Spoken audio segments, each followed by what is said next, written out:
Well, I am an optimist, but I'm not optimistic about this.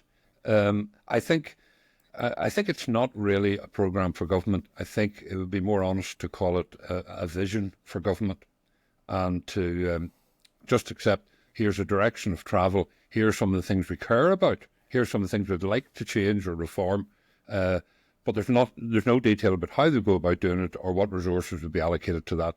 And when challenged on that, it appears they say, oh, well, we have to wait for the budget.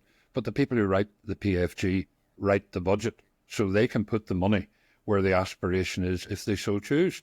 So that whole thing of Mike Nesbitt not knowing whether the money or not, or surprised to even find the words in the document, doesn't surprise me. In fact, it nearly re-traumatised me, and it takes me back to the very first programme for government when devolution returned, programme for government 2008 to 2011, building a better future. But when I went back and looked at it, sure enough, there were 300 measurable targets in it. Each department was assigned a public service agreement that it had to deliver on. And it was actually a genuinely ambitious programme for government. And they'd set up the apparatus as well of how the programme would be programme managed.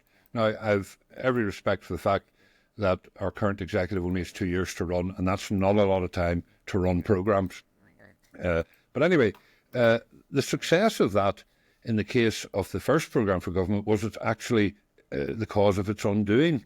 And that was that they tried to programme manage it, and they found resistance to the idea of it being managed and performance managed. And the reason is this: the way the executive works, it is totally dominated today and since it was re-established in 2007 by the two parties at the centre.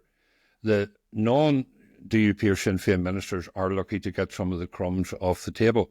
We were delighted that housing featured strongly in the programme for government in the first one, because that was our departmental priority. But we then discovered that we had no part, a bit like Mike Nesbitt, we had no act or part in